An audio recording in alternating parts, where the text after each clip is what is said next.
Tech Sideline is presented by First Bank and Trust Company. They offer free checking with industry-leading mobile banking. Who you choose to bank with can make all the difference. Visit firstbank.com to learn more.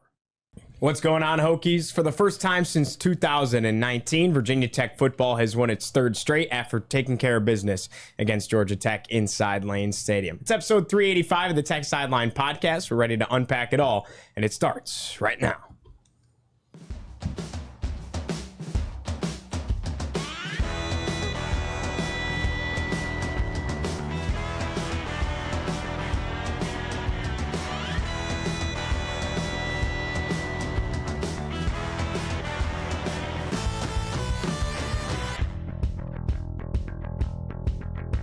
And we're recording on a Monday, October 28th, 2024, from our high-tech studios at the Virginia Tech Corporate Research Center. Remember to like, subscribe, refer the show to a friend, and head over to techsideline.com and check out our extensive editorial content. Subscriptions are just $12 a month for loads of content, and for Virginia Tech students, your subscription is free. Tech Sideline is presented by First Bank and Trust Company, and the Tech Sideline podcast is also brought to you by the Robertson and Cox Real Estate Team. List your property with the RNC team, and not only will it be listed in the MLS as usual, it will also be shown to tens and thousands of visitors at techsideline.com and on the Tech Sideline social media platforms. Plus, we'll give you a free one-year subscription to Tech Sideline and a cool piece of Tech Sideline apparel. Visit rncteam.com to contact them and get started today.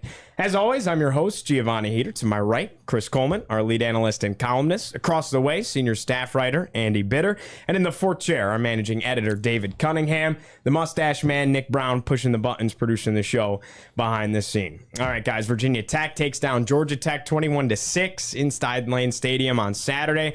How was it for everybody? Nothing better than a noon kick because you get the rest of the day ahead of you as well. Yeah, I wore this wonderful grit shirt today to signify what I thought was a gritty performance by the Virginia Tech defense. You go into that game and you're like, Georgia Tech's really good at running the football and Virginia Tech hasn't been so great at stopping the run. You knew what had to happen for Virginia Tech to win that game, and it did happen. So props to the defense. I mean, that had to be, really in hindsight, now that we look at how the offense struggled, that really had to be their best defensive performance of the season, and it was. Yeah, it was a pretty boring win, but hey, boring wins count the same as exciting ones. That was sort of the point of my column after the game, is like, this just kind of felt like a throwback where it's like, yawn, another, easy win, 2 scores like that. Not a great offensive showing. Defense played pretty well, but it's a win. And like, how many years did Frank Beamer have seasons like that where all of a sudden you just look up, you're like, man, another 10-win season. Like, I feel like the last couple of years, if there's one thing that Hokies fans have learned, it's the value of a win, because there haven't been as many as there used to be, and it's sort of been a struggle. So, don't turn away any of them, even if they're boring, even if they're unexciting. 21-6 is kind of a snoozer, and not really doing much in the second half. It wasn't the record-setting day like it was the previous week with Bashaw Tootin running all over the place. But a win is a win, and you stack up enough of them, and you're playing for meaningful games in November, and that's where you want to be. I think a good place to start today is talking about the injury front. Do we know anything? Obviously, Bashaw Tootin went down a little bit there late in the ball game. Xavier Chaplin, similar situation. We might not know more until we talk to the media later on, but is there anything we can divulge here? Yeah, I don't think so. Not that I know of at all. With Tootin, I think people are like, oh, he was at a Waffle House in a boot or something like that. They put players in boots for like anything. Like if you have a hangnail, they will put you in a boot just as a precaution, especially if you're a star player like that. They will take no gambles with that whatsoever. So I don't think that really tells you anything. Perhaps a good sign that he was, walking around after the game. He had a pretty severe limp, but, walking around at least. I can't imagine if you have a broken foot or something like that, if you're walking around on it with no problem. So, with Chaplin, not quite sure. He looked like he had a couple of different things going on. The first play, it looked like it was a pretty benign play. It was just like a pass rush, and then he just kind of started holding his shoulder, and you could see that it was already wrapped. So that's clearly something that was pre-existing that he aggravated in that game, and then just unfortunately had his leg stepped on later, which he's got bad luck that people keep stepping on his ankle like that. That's the second time this year. First time for the other team doing it compared to his own teammate before the ODU game. But I think they patch him up and he probably plays, but that's just a guess at this point. You know, I was joking on the sidelines with some of the reporters locally when I was shooting the game, and Chaplin goes down, and they were like, "Who's 65, Gio?" And I was like, "That's Xavier Chaplin." They're like, "Oh, that's terrible. That can't happen." And I was like, "Well, if you guys don't remember, this man got carted off and came back." I was like, "He's like Michael Myers. He keeps coming back." And so I'm not worried until I have to be worried with Chaplin. Yeah, he's a very good player. Coming into that game, he was the third highest grading offensive tackle in the ACC this year, and I think he's played like that. I think the eye test matches those grades. I don't want to see what the Virginia Tech offense looks like without him and Tootin on the field at the same time. So hopefully we don't have to find out this week. Keep those guys on bubble wrap. I think Chaplin was very frustrated with his second injury. I mean, you saw him just slamming his fist into just the like ground. not again. Yeah, like exactly. Come on, you've got to be kidding me. Yeah, exactly. And I think it was obviously it was painful, but I think he was more frustrated than in pain at that point. Tootin looked like he was actually in a pretty good amount of pain. He was kind of writhing around on the ground. Yeah. Well, he got rolled up on at the end of that play. Ankle, and I know people are like, "Oh, what was he doing in the game?" It's like there's still 4.5 minutes left. 4 minutes left in a 2-score game. They've got all 3 timeouts there. A team that you have blown a fourth quarter lead against before. Like I don't feel like you're in kneel down territory Agreed. at that point. So I don't think you can be like, "Oh, they should never have had him in the game." Unlike the Vikings, who never should have run the ball and had Christian Darrisaw get his knee blown out from behind from the 3-yard line with like 30 seconds left in the half. Don't get me started on that. That really ticked me off. I feel like this was a situation where you're still playing, you're still trying to close it out. If there's 2 minutes or a minute left, I think it's different. But 4 minutes and you're trying to get that last first down to run out the clock, I think it's probably the right move to have. Yeah, if it's 2 minutes, it's not the thing to do. If it's a 3-score lead, it's not the thing to do. But it was 4 minutes left and just a 2-score lead, and at that point in the game, like Georgia Tech looked like they were going to score again. At that point. They were at least moving the ball. Right, yeah. exactly. So you don't want to take any chances there. I don't think, especially with your record in 1-score games throughout history. If they'd gotten a touchdown, I don't want to play those last 2 minutes with a 1-score lead, to be honest with you. So they did what I would have done.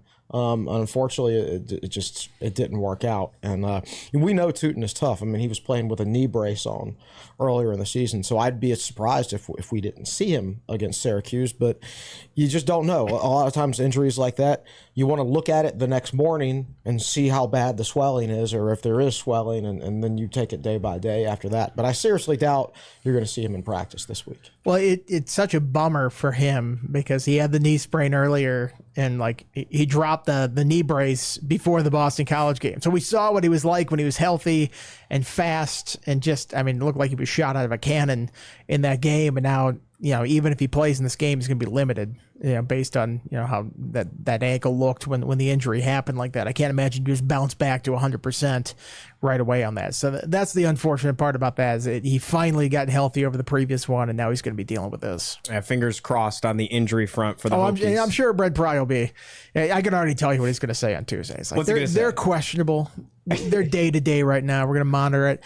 Probably will go right up until game time, deciding on these guys. So that's my prediction. That's my prediction of what he's going to say. You'll find out at about 11:52 on Saturday morning. Pete Thamel tweet will come out, and he's not going to say anything of substance on Tuesday. They're probably going to let this ride up until right before game time. That's why it's going to be really easy to write game previews and make predictions this week, right? That's right. Well, maybe both teams are going to do a little bit of that, because last week Syracuse going into that Pitt game, there was almost no way, because they had literally said that they weren't going to play earlier in the week, that Marlowe Wax, star linebacker for Syracuse, all ACC guy, was going to play against Pitt, was going to need another week, got hurt in the season opener. The time frame, I couldn't believe Fran Brown had put a time frame, but he said 6 weeks.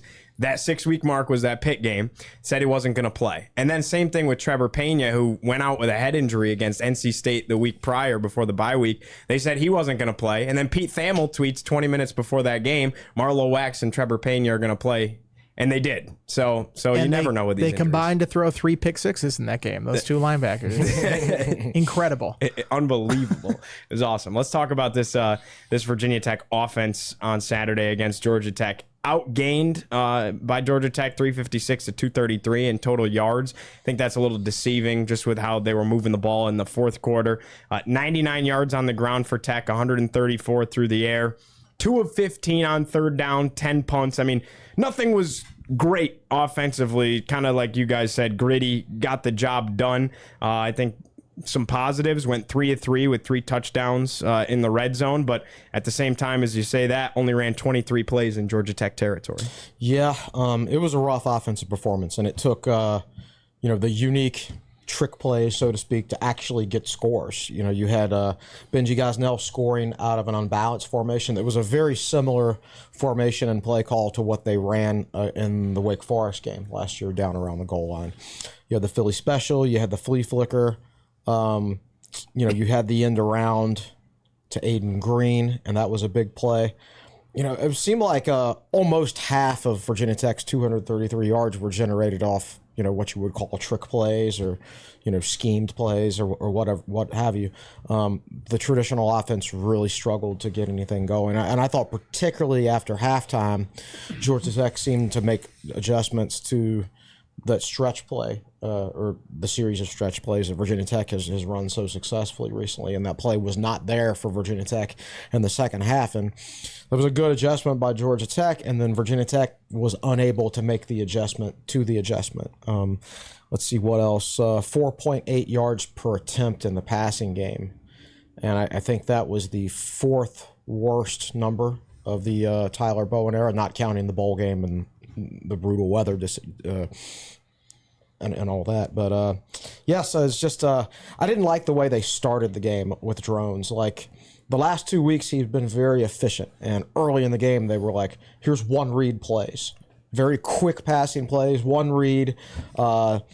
This time they went with a traditional drop back, and he was going deep the whole time. So they had to wait a long time for the play to develop, and he got sacked. And I just think the start of the game is critical for him, getting him in the rhythm with confidence and things like that, and they didn't do that this week.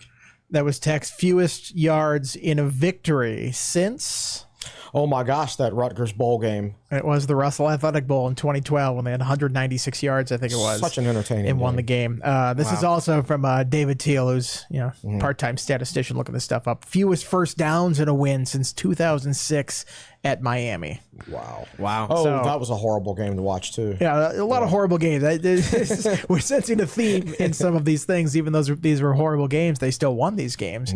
It's interesting. It's such a strange dichotomy in offense where they did not play well offensively, and yet that one drive they put together a couple plays off some tricky formation type things. I mean, Georgia Tech didn't even have a clue on that Benji Gosnell thing. They like, oh, he must be the right tackle. And they just watch him run straight down the middle of the field for the easiest touchdown throw that you'll ever have. And then they throw the Philly special, which was well executed. And, they get the pass there, easy touchdown there. Strange. I mean, you have this record setting performance from Kyron Drones with a rushing, receiving, and passing touchdown in the same game. Never been done by a Virginia Tech player. And yet, all these struggles. And what were they? 2 for 15 on third downs. That was bad. They didn't run the ball with authority a week after they did it before. And, the coach is like, oh, this Georgia Tech front. It's like, I don't know. I don't see Georgia Tech shutting down everybody that they've played this year. So, disappointing results. But if we had been talking about this kind of offense performance anytime in the last 5 years, you would have said Virginia Tech lost this game by 15, 16, like 3 scores, whatever it was. And they won this game by that much. So that kind of tells you perhaps the progress of this program, that they didn't have a perfect day in this and they still found a way to win it and sort of grind out a victory. And I think there's some value in that. You bring up the pass to Drones, and I want to point out he had 2 catches for -2 yards and a touchdown. It's the weirdest receiving line in history. I bet he's the only quarterback in the history of football to have that exact receiving line. I don't know if anybody's actually capable of looking that up, but that was his 3rd catch, because he said he caught one of his own passes in the Military Bowl last year. They got batted back to him. So I remember that. Yeah, and racking up that the receiving total. Very Brett Favre-esque of him right there, right? Yeah, he's got 3 career catches for -2 yards and a touchdown. So bizarre. Yeah.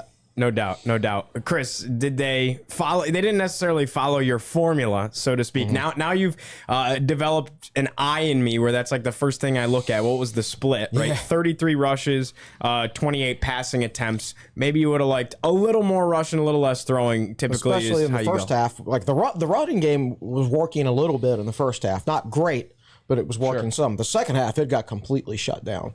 And the passing game was pretty much shut down the whole game with the exception of the trick plays. I think this staff, when they get the initial game plan right going into a game, it works brilliantly. Like we saw that with Boston College. But I think when they don't necessarily get it right and the defense does get their game plan right, then this staff struggles to adjust in game.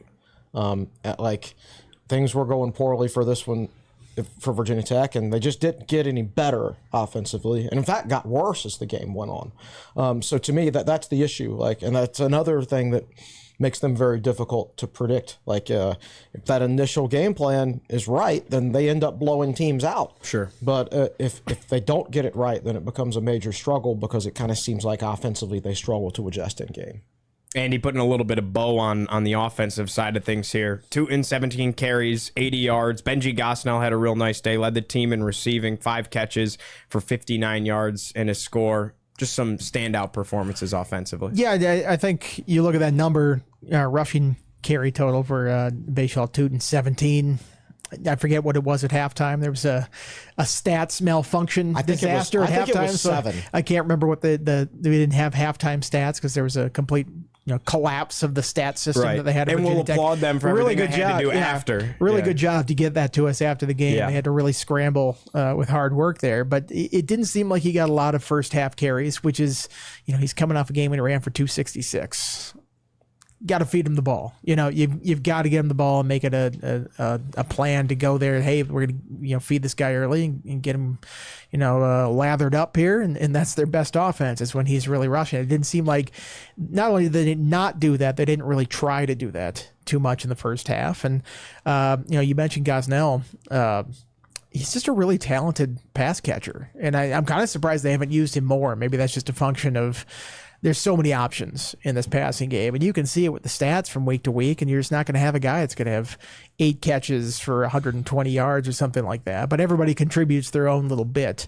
But he's such a good option, especially on these RPOs where they're forgetting about him going down the field sometimes. And he made a couple nice grabs. He had one last week along the sideline where he sort of like went up and got 1 foot in, tight catch on the sideline. So I just think he's a pretty good talent. And, I predicted 6 touchdowns from him, I think, in the preseason. He's only got 2 so far, but he's a pretty good red zone target too. He definitely is. And you can see why he was once committed to Ohio State. He's a really talented football player. I don't even remember that. He was committed to Ohio State. Then he tore his knee up, and I'm guessing they dropped their offer when that happened. And he ended up at Virginia Tech. Who knows? But yeah, he was once committed to Ohio State. Was a 4-star recruit, a very, very talented player, especially in the passing game. And you can see that. And the other one note I want to make about offense is they have to find a way to get Ollie Jennings going. I know he's been banged up, but that's the second game in a row he's had over 30 snaps. And I think he's had 85 or 87 snaps total in the last 3 games. So he's healthy enough to play significant snaps right now. And I think he's just had 1 or 2 targets in those games. And you've got to this is a guy who caught 66 passes for over 1,000 yards against ODU in 2021, right? And another 59 catches for 900 yards the next year in just 9 games. I mean, this is a very prolific receiver, and he's got 4 catches and 215 snaps this year. You've got to find a way. Scheme up some of those one read plays for him. And just find a way to get him going because he's a guy who can do things in the open field. He's a guy who is a threat down the field. And that's probably my last point is remember how last year we talked about Drones struggled on passes 20-plus yards downfield. And then this year he started off so well against Vanderbilt. Well, now he's back down to his last year totals. And for this year, he's 13th out of 15 in the ACC for guys with 20-plus, with 20 or more downfield passes attempts. I think he's one of just 3 guys who were below 35%. So, Ollie Jennings' strength is downfield passing plays. And maybe their strengths don't align. If a Drones isn't accurate on those plays, then that makes Jennings less effective than he would be in another offense. I don't know. But they got to find a way to get him going a little bit. I mean, I never expected him to be as prolific as he was at Old Dominion because it's a different level of competition, and that's just not the type of quarterback that Drones is. But, you can't be playing this many snaps in 3 straight games without a catch. Can you just scheme up a quick screen to him? Something, yeah. Just like Well, the he receiver. dropped the one last week. Well, yeah, that was he went out for a route. So Right. I'm saying just like if the defender is off of him a little bit, just throw it out to him right away. Yeah. Real quick on the outside, even if it gains like a yard or 2, whatever, he has a catch. Right. All right, maybe that's just like a psychological thing to get over because he did have that drop before, and I think they targeted once and it was an RPO, and I'm not sure where the throw was. I'm trying to remember exactly what the play was last week, but you're right, just something to get him going, and I feel like just even like a reception like that might just sort of get the ball rolling. It's like, all right, I caught one, now I'm back in this thing. I mean, I know he's been hurt and he's been in and out of games and hasn't been 100%, but in the last 5 games, Kyron Drones has 2 catches and Ali Jennings has none.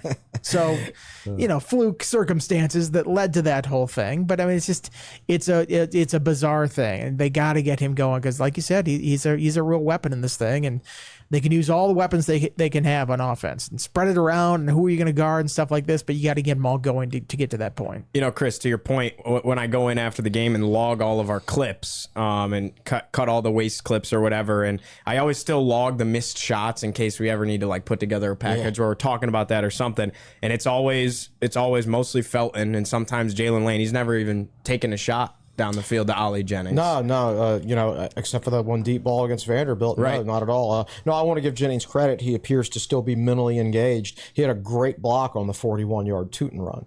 I mean, a tremendous block on the outside, and he got a great run blocking grade this week as a result. So was that the one off the right edge? Yes, They kind of followed Malachi Thomas. Malachi Thomas, I think Felton and Jennings, they all had great blocks to spring that thing. So that's one where even in the press box you can watch and go, wow, I see the perimeter blocking there. It must have been good if I can notice this stuff. David, you were waving me down over there. What you got for us? Well, so for the first half stats, I wrote some of them down, and then I went and figured out the rest.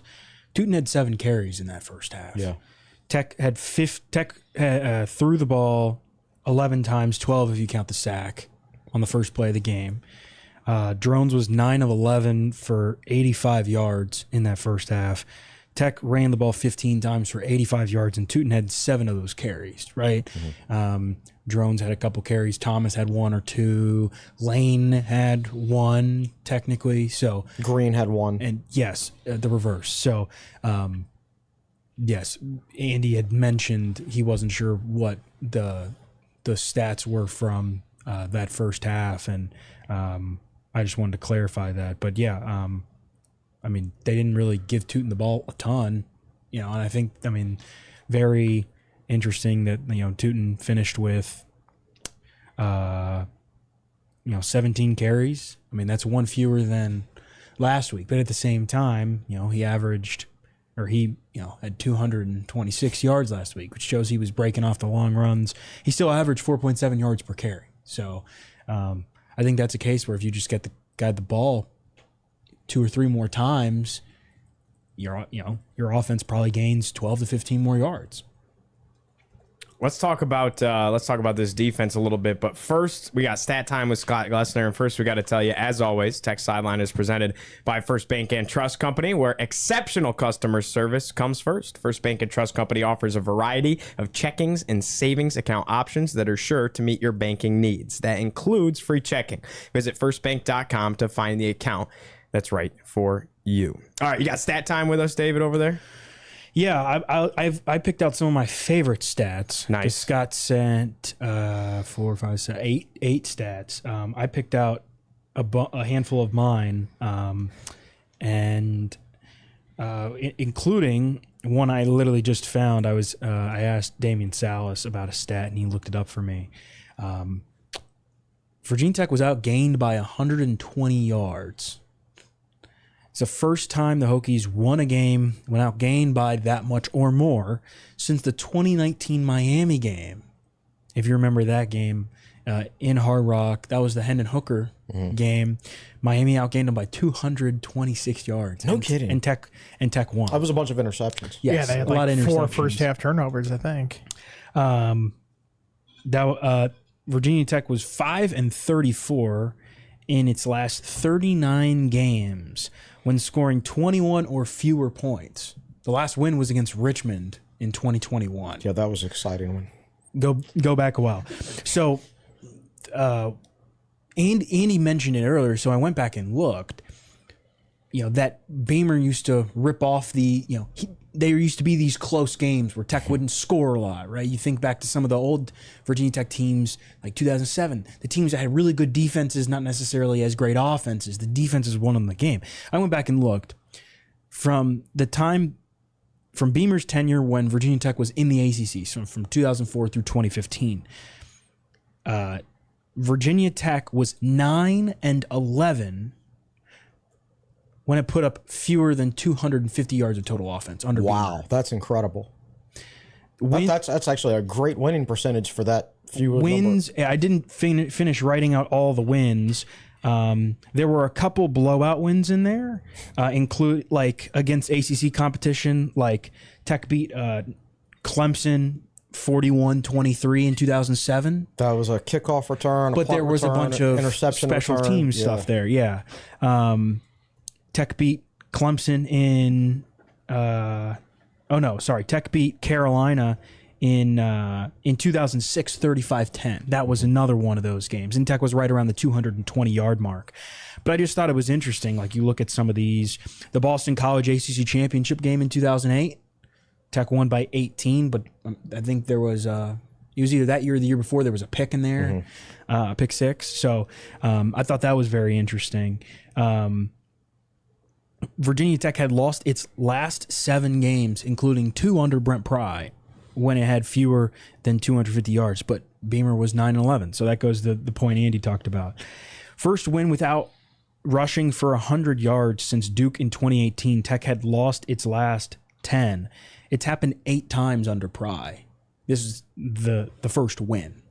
The second time under Pry, both teams did not rush for 100 yards. That was NC State 2022, the Thursday night game, if you remember, where Virginia Tech should have won and lost. It's the 9th time under Pry where the opponent did not rush for 100 yards. Virginia Tech is 7-2. Did Georgia Tech not rush for 100 yards? No. 96 yards net gain for Georgia Tech. Okay. Virginia Tech had 99. So, wow. Yeah. So there you go. I mean, you talk about Tech's defense. That's the I think the second to last stat I have. You talk about Tech's defense, 7-2 when holding an opponent under Pry below 100 yards rushing. And the last one I didn't write down from Scott. Virginia Tech has not allowed a touchdown on an opponent's opening drive in 12 straight games. So there you go. Time to talk about the defense? Let's do it. Breaking news, though. Yeah, the hold. 6-day hold on the Virginia Tech Clemson game. These are the other games the other games on hold that day. Syracuse, Boston College, Duke at NC State, Clemson, Virginia Tech, Miami at Georgia Tech, Virginia at Pitt.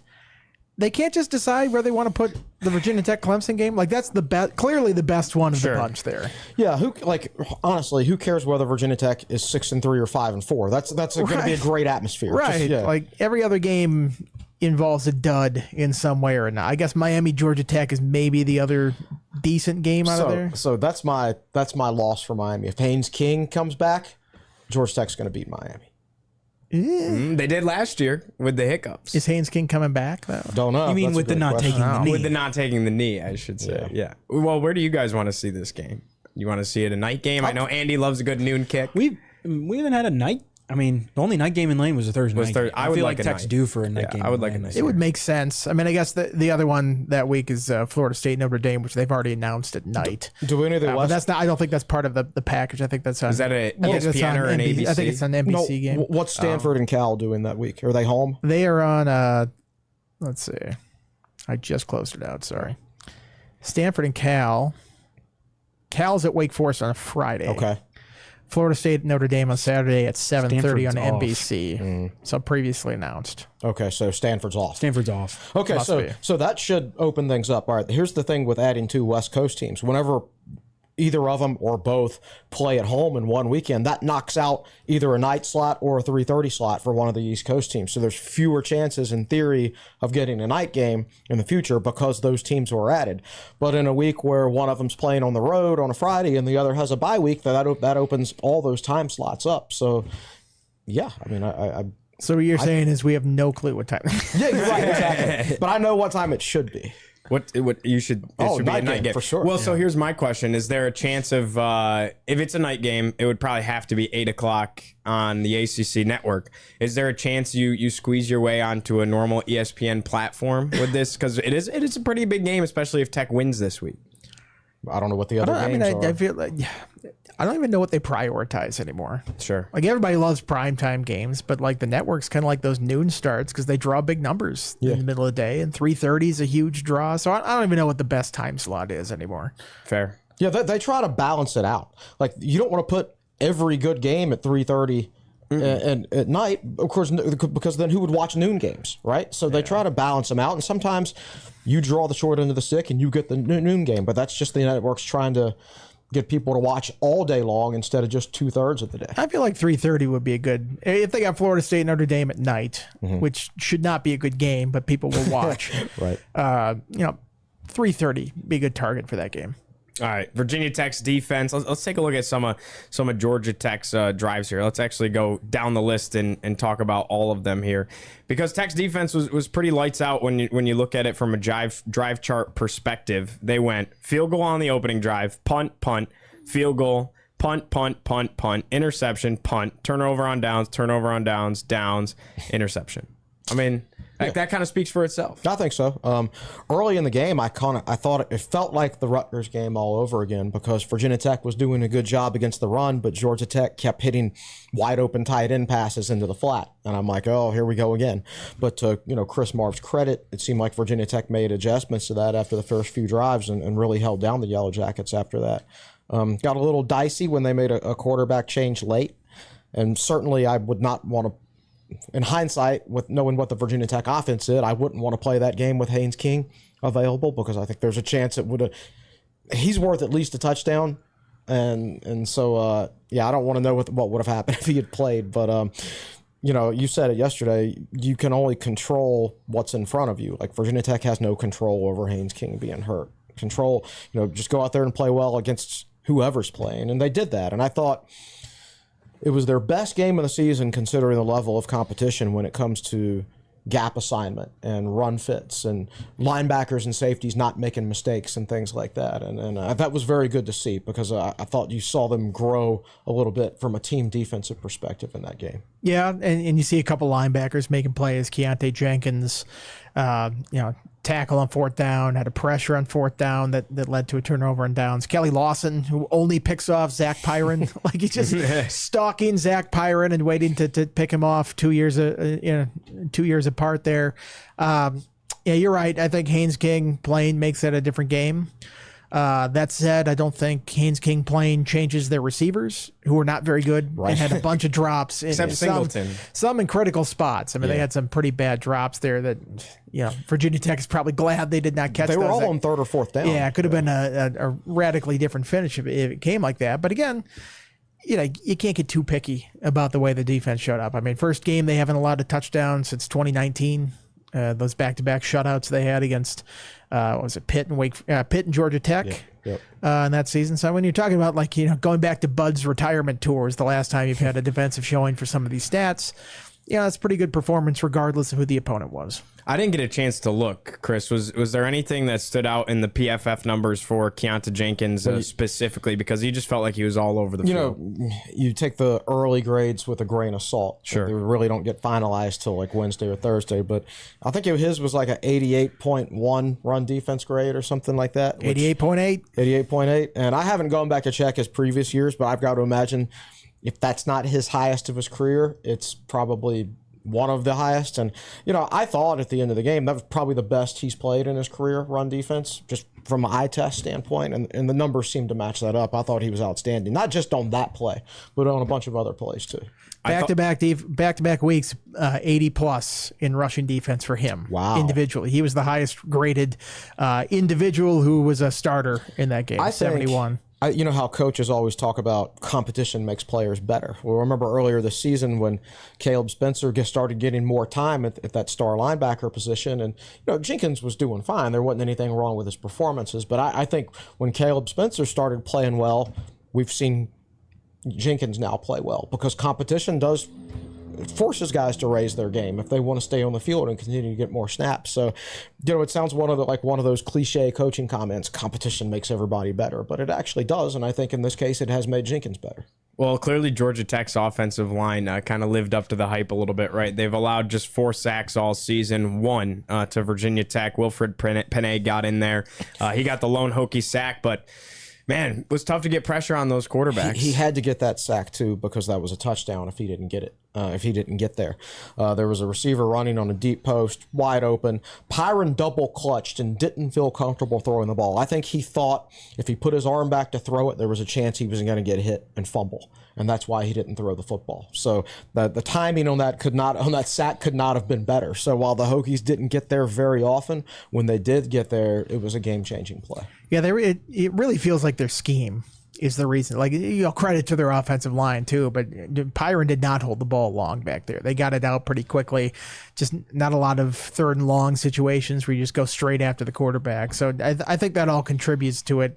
I mean, there's a reason why Georgia Tech seems to be up there every single year in sacks allowed, and I think scheme has a lot to do with it. 48 passing attempts for the Yellow Jackets, and just got back there once. Anything else defensively stand out big to you? I mean, the one receiver that kind of gave Tech a little bit of trouble was Singleton, 5 catches, 90 yards. He had that long 57-yarder. Other than that, though, they're kind of able to contain the big plays. That was a really good throw. Heck of a ball. God, how do you pronounce that quarterback's name? Philo. He looks like he's going to be a problem.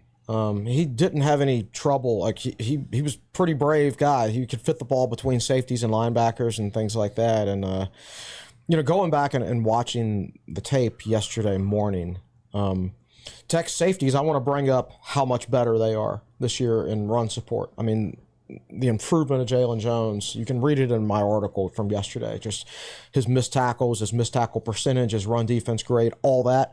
I would have never imagined one person could have improved that much from a year-to-year basis. He's been awesome. There's still a weakness in pass defense with the safeties. Like they're having trouble passing off zone coverage from one to the other. And, we saw it on the 57-yard play. And then the play earlier that I talked about that Panay got the sack on, where the guy was wide open between both safeties, and it would have between and behind both safeties, and it would have been a touchdown. So there's still communication issues back there with those safeties that Georgia Tech couldn't take advantage of because, they were limited at the quarterback position. That's not going to be the case the next 2 weeks, so there's still some things to clean up there. But overall, I think the safety play has taken a big step forward just because those guys are so much better in their run fits this year. Yeah, Jalen Jones, he had the one interception as well. And he's going to get a negative grade for that, Gio. Why is that? Because it should have been a touchdown. He took a really bad angle, and he was outside the receiver who was running a skinny post. If that guy catches it, he walks in for a touchdown because Jones is on the wrong side of him. Right. So that's one of those plays. Pearson Prelo is going to give him a negative grade because he was in the wrong spot. And the interception was just flat luck. I mean, the guy should have caught it and scored a touchdown. Right. So, interception, but gets a negative grade on it. Interesting. That's football. Taking a look at the season outlook a little bit here, kind of how we always wrap up every podcast. Still alive. The ACC title game, to Chris's point, for one more week. Huge one coming up this weekend up in the Dome. And the fun thing is as long as you keep winning, every game from here on out, and even Duke, because they're winning, and then even of course Virginia, because it's always like that, and it's the first time they're going to be back inside Lane Stadium for the first time in a long time. Everything has a big time feel to it from here on out. Well, because they expanded the playoffs to 12, you're sitting here, like most teams are eliminated at this point every season. And I guess most teams are now, but there's still more teams alive because there are more spots. Sure. So if you're Virginia Tech, you're in the playoffs right now if you're Virginia Tech, because every game is a playoff game for the playoffs, right? Every game's an elimination game. Right. If Virginia Tech loses to Syracuse this week, they'll be done. If they beat Syracuse and then lose to Clemson, they'll be done.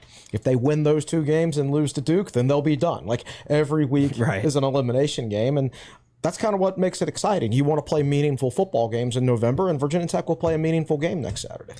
And ordinarily they have no playoff. Like with the 4 teams, you'd be done at this point with the number of losses that they already have. But they have the auto bid, and I think you're seeing that across football. It's like normally, well, we talk about like 10 teams right now for maybe 4 spots. Mm-hmm. You can talk about like 30 teams making this thing right now. And, you look at Indiana and Army and Pitt and BYU and all these schools that like traditionally would never have a chance to get up there to this 4-team playoff. You can get in now. And once you're in, then it's like, okay, show me what you got on the field. I think this is really exciting. And it kind of makes me go back to all the people that are like, this is going to ruin the regular season. I feel like the regular season is better. I agree. Yeah. There's more meaningful games. There's more teams that are playing for something this time of year. And when that happens, your fan bases are invested. And that's what's fun about college football. We're not talking about the same 6 teams right now. And they may get there at the end.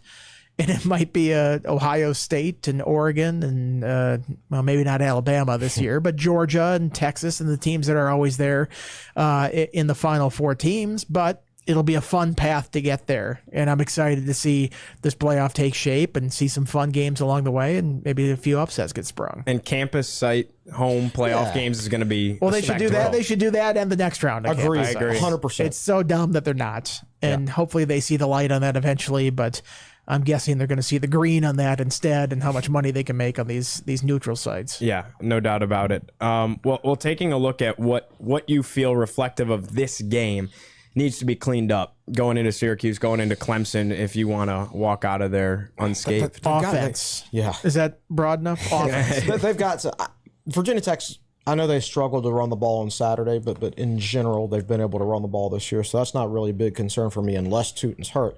The inconsistency of the passing game, like there are times this year where the Tech passing game does look really good, like the previous 2 games where it was the 2 most efficient games of Drones' career. But I went over the passing numbers in my article yesterday, and 7.4 yards per attempt is pretty much your college average. That's where the number 67 team out of 134 teams rank. And Virginia Tech's been below that number 5 out of 8 times this year. And they've been below that number. They've actually been below 5 yards per attempt and like 4 or 5 times since the Marshall game last year, which kind of coincides when Drones became the starter. So he's very inconsistent as a passer. You just don't know which passing game is going to show up on a week-to-week basis. So you had 4.8 yards per attempt, which, by the way, would rank dead last in college football. If it seemed like there's only one team that averages below 5.5 yards per attempt for the season in college football, and that's New Mexico State. Diego Pavialis, New Mexico State. So if it seemed like Virginia Tech's passing game on Saturday was as bad as it can possibly get, that's pretty much because it was. And you just don't know which passing game is going to show up on a week-to-week basis. Sometimes it looks really good. Sometimes it looks really bad. But in general, Virginia Tech is 89th in the country in yards per attempt, which is a pretty good indicator of how efficient your passing game is. So it's hit or miss with a few more misses than hits at this point. So I would really like to see them get more efficient there. The pass game could have been worse. Mm-hmm. They could have thrown 3 pick sixes. You're right. First half. You're right. Who did that? I'm just saying. Has anybody ever done that before? I'm saying if Kyle McCord is going to do that this weekend, I like the Hokies' chances in this game. But clearly you have to have a better offensive operation than what they had, because you're not going to go up there and it was kind of a fluke to have this kind of yardage and still win the game. You did it against a team that's playing its backup quarterback and eventually got down to its 3rd string quarterback. Just really didn't have the offensive firepower to, hurt you when you weren't putting away these drives and scoring touchdowns. Syracuse does have that kind of firepower. And maybe it didn't show last week at Pitt, but, through the season they've exhibited that they can do that kind of stuff. So you're not going to go up there and have 230 yards and win this game. That's just not going to happen. So it needs to be a week of improvement. They need to find some things out in offense. They need to, do the Mr. Miyagi rub on Bayshall Teuton's ankle and maybe Xavier Chaplin's shoulder, and they've got to get these guys ready for the game. Yeah, looking forward to it. It's going to be a fun one. David, let's check in with you one last time over there. One thing Andy mentioned in his article that I was looking at and wanted to mention was Peter Moore and special teams. Andy, you talked about Peter Moore. Well, we didn't have the stats afterwards, so they brought him in. I'm like, Why'd they bring Peter Moore in here? He had 10. You go back and you look at his stats, you're like, oh, wow, he really had a great game in that thing. He had 10 punts. I just looked of Virginia Tech players who have had, since 1987, who have had double-digit punts in a game, 10 or more. He's the first player to do it since A.J. Hughes in 2013 to have at least 10 punts. Moore has the best average. Like, A.J. Hughes had a game at the Alabama game in 2013. A.J. Hughes punted 13 times and an average of 45. That was the best average with double-digit punts. Moore averaged 49 yards a punt and had multiple 50-yarders, 5 pinned inside the 20. He had 2 57-yarders. Oh, it's incredible. He is punting pretty ridiculous right now. And I think Tech's, Chris, you've talked about it before. I think Tech's, at the beginning of the year, kind of got overshadowed by all the miscues constantly, of course, right? Mm-hmm. But Tech's special teams operation has, I think, been better than it appears on the outside, especially the kicking game. Yeah, I think it's been good, and he's been a big part of that. He's a major weapon. He's just a weapon that you never want to see have to use him 10 times in a game ever again, right? Well, he's been pretty lonely up to this point. I think he only since the Vanderbilt opener, I think it was 3 or fewer punts in every game up until this one. Right. And then they used him a ton. Tech fans have got to be pretty spoiled with punters. Yeah. The top 2 punters in school history in terms of career punting average are Oscar Bradburn and Peter Moore, who are back-to-back. So we're talking about 2017 through 2024. You've had this, punting run that, Oscar Bradburn's 43.5, Moore's 43.3 for his career. This is 1-2 in school history. He's one of only 2 guys that have gone over 10,000 yards punting.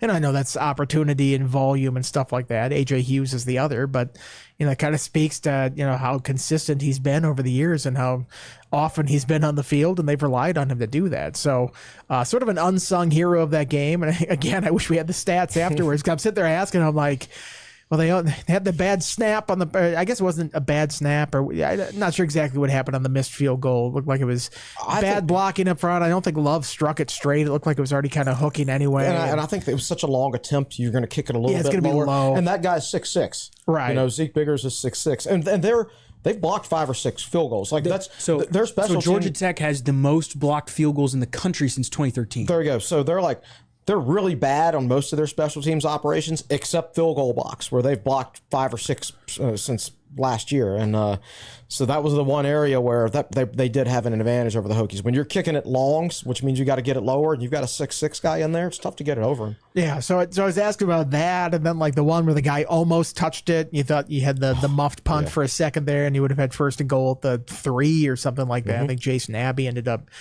jumping on that ball. So I wish I knew going into that, what a great statistical game he had. I would have had some more informed questions for Peter Moore at that point.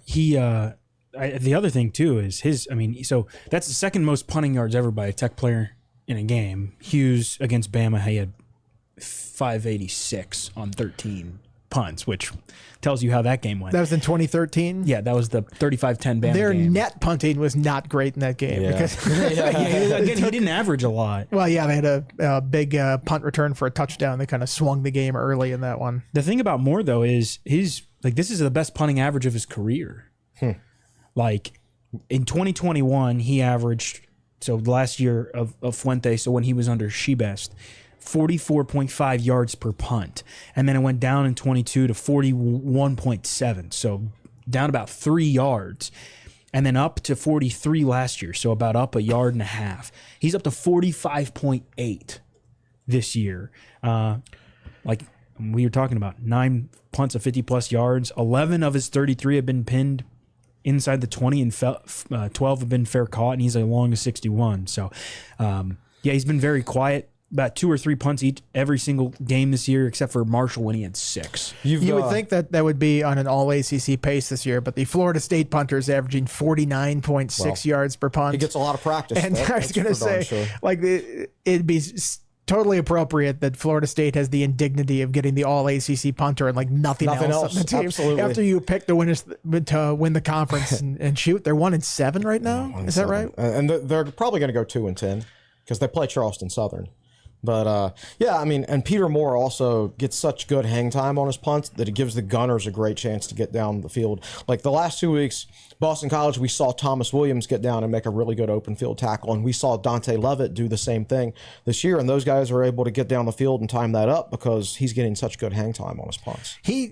I feel like when he punts, it looks like nerve-wracking because he's like a one-step guy and it's gone, and it takes some time to gather and get it off, but then those guys are coming in real. But he doesn't see outside of that Marshall play, which was a bizarre one where they, sold out from the side and came in with the blitz and got the block there. I can't remember too many that he's had that have been blocked over the years. Yeah. Two other things. One is a very funny thing.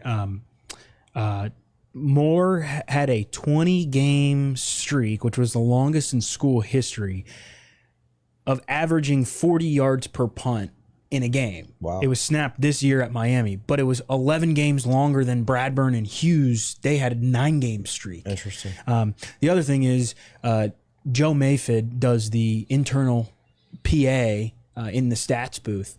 And it used to be, he said, has since changed it, but it used to be he would say moron to punt. But he changed it because it sounded like he was saying moron was punting. So now he's like, it used to be moron to punt. It's like moron. Now it's like Peter Moore is the punter. Moore enters to punt. Yeah. Like, There you go. There we go. We're going to call this the Peter Moore podcast. There you go. Yeah, the Peter Moore special. At least we're talking about it after a win, right? If we talked about a lot of punting and we were talking about the punter after a loss, it wouldn't have quite the same feel true. to it. So, no doubt. One last thing to bring up here, and I want to chat with David real briefly.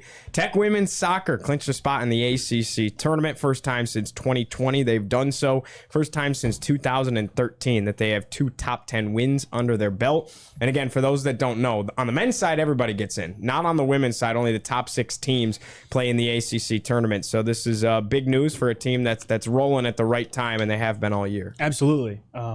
It's funny. The Virginia Tech women's soccer team is kind of, the ACC is the toughest conference in soccer, both men's and women's, especially on the women's side, though. You're competing against schools like North Carolina, Virginia, Florida State, now Stanford, teams that have won a handful of national championships. Virginia Tech got a little bit lucky with its schedule this year. It only has a few, top 10, top ranked teams, and it's taking care of business against them. Beat Florida State for the first time in program history a couple weeks ago when we were in Stanford, and then on the road at Notre Dame yesterday. Won again, like you said, first time with 2 top 10 wins since 2013. Virginia Tech has clinched, with 1 game remaining, clinched an ACC tournament bid. Now remember, this is a big conference. Only 6 teams get in. They're only 3 points out of first place. Virginia Tech cannot finish in first, but Tech can finish second. Tech hosts Virginia on Thursday night. It's basically rivalry games to end the year. I plan on being there at Thompson on Thursday night. That's a big game. If Tech wins and Duke wins or draws against North Carolina, Duke's in first place and Carolina's in third or second.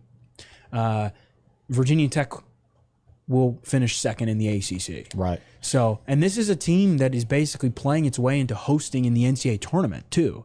Like not just, hey, they're going to get in at large. Like their resume's pretty good. And I know they stumbled a little bit earlier in the year, but they've stepped up to, they've stepped their level up in big games, so to speak. And 2 really big goals yesterday. The game sealing goal from Lauren Gogol. Sarah Rosenbaum had the opener. But yeah, this team's playing really, really, really well right now. Now, I don't know exactly how many clean sheets they have, but they've only allowed 11 goals the whole season. So the other team doesn't score, they're not going to win. That's I was actually talking about this last night. The second fewest goals allowed in the ACC is Duke, in first place with 9. Tech has started 7 or 8 players on the back line this year and only allowed 11 goals. Wow. Which is like pretty ridiculous, right? Players have been banged up and injured, and earlier in the year they were tweaking and subbing kids in and out, and they've only allowed 11 goals, which is pretty ridiculous. goes to show that the back line's pretty good, and also the goalkeeper Lauren Hargrove is pretty good. Speaking of Virginia Tech goalkeepers, Mandy Hott got called up to the U.S. women's national team last week. That's awesome. That's awesome. So a good week for Hokies women's soccer. Very much so, yes. Very good. Could be an even better week with a win over Virginia on Thursday night. Absolutely. And they were picked to finish 12th in the ACC. Yes. So that's something. Chance to finish second instead of 12th. That's impressive. So that's a good year out of Chugger right there. Absolutely. No doubt about it. So keep tapped into Hokies women's soccer. Keep tapped into everything Tech Sideline. We'll have editorial stuff all week. What do you guys got coming up? I think we're going to record our Syracuse preview on Wednesday. Nick, when's that going up? Thursday or Wednesday? Wednesday. It's going to go up on Wednesday as well. Had to confirm with the boss man. Basketball podcast coming up tomorrow, so a lot this week. What about you guys on the writing side? same as always, man. Same editorial plan as every single week from my perspective. Beautiful. We'll see. Okay. we never quite know who they're bringing, so Sure. got to base it off of that. Working on something else that I think could be a fun little stroll down history lane that spoke to somebody in the parking lot last week. So I don't want to spoil the surprise yet, but it should be a fun one if I get the story out and everything goes as planned. Awesome. Basketball. Oops. A week from today, Virginia Tech men's and women's basketball open the season. So I'll write some basketball stuff this week in preparation for next week. If you missed it, I had the opportunity to go to practice last week, talk to Megan Duffy and some players on the women's side.